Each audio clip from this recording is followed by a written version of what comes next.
पहुंची नहीं। हम लोग शांत होकर के सिर्फ पुकार को सुनने का प्रयत्न करें। पुकार ये पुकार लेकर के आ रही है कि हर व्यक्ति तक गुरुदेव और माता जी को पहुंचाने की आवश्यकता है। ज्योति कलश यात्रा का सीधे सरल स्पष्ट शब्दों में अर्थ यही। 4 तरीके के कार्यकर्ता गायत्री परिवार के अंदर है। एक तो वो है जो बिल्कुल सक्रिय हैं, जिनकी सांसों के अंदर गुरुदेव माता जी निवास करते हैं। गायत्री माता के अलावा उनको न कुछ समझ में आता है न कुछ समझ में आएगा। उनको पकड़ने की आवश्यकता है, जो कभी सक्रिय हुआ करते थे पर अभी किसी कारण से निष्क्रिय। वो जो दूसरा समूह है उनको आगे लाने की आवश्यकता है। और विभिन्न कारणों से व्यक्ति निष्क्रिय हो जाता है। कभी जगह बदल गई, कभी परिवार बड़ा हो गया, कभी जिम्मेवारियां बदल गई, कभी कोई भावना की दृष्टि से चीज़ जो है वो दिल को छू गई। सक्रिय लोगों को उनको पकड़ने की आवश्यकता है जो कभी सक्रिय थे पर आज निष्क्रिय हो गए।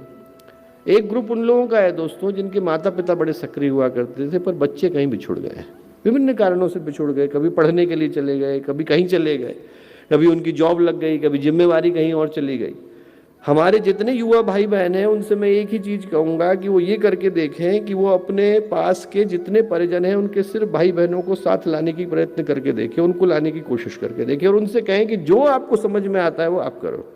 गायत्री परिवार अकेला गुरुदेव ने ऐसा बनाया जहाँ पर हर व्यक्ति के लिए खड़े होने की जगह है। आप योग करना चाहते हो करिए, आपका आयुर्वेद करने का मन है करिए, आपका साधना करने का मन है करिए, आपको स्वाध्याय करने का मन है करिए, आपको समाज सेवा करने का मन है करिए, आपको महिलाओं की जागृति में रस है वो करिए, आपको पर्यावरण के संरक्षण में रस है वो करिए। ऐसा कोई क्षेत्र ही नहीं है जो गुरुदेव ने नहीं लिया। आप जरा सोच के देखिए, आदमी जो करना चाहे वो करने की स्वतंत्रता, वो करने के लिए पूरी सामर्थ्य गुरुदेव ने दी।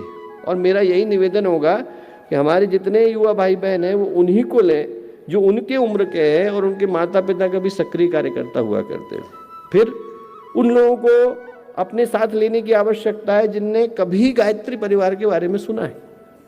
गायत्री परिवार नाम सुना है, युग निर्माण योजना नाम सुना है, कभी वो शांति कुंज आए, कभी उनके घर में अखंड ज्योति आती थी, कभी दर्शन में आ गए, कभी हरिद्वार आए थे तो यहाँ पर प्रणाम करके गए। ऐसे जितने लोग हैं उनको बताने की आवश्यकता है। उनके लिए यदि हम हर केंद्र पर एक महीने में सिर्फ 3 घंटे का सत्र करते हैं कि आप हरिद्वार को जानते हैं, पहचानने का काम करिए। आपने शांति कुंज हरिद्वार को जाना है पर अब शांति कुंज हरिद्वार को पहचानने का वक्त है। वहाँ पर आइए आप, 3 घंटे का सत्र हम लोग रख रहे हैं, आप लोग आइए और यहाँ से आप लेकर के जाइए। तो मेरा विनम्र निवेदन होगा कि एक तो हम उन लोगों तक पहुँचे। एक मेरा निवेदन होगा कि हमारी जो पहचान होती है, भगवान सूर्य की तरह से गुरुदेव का व्यक्तित्व है, पर सूर्य की पहचान किससे होती है? किरणों से होती है।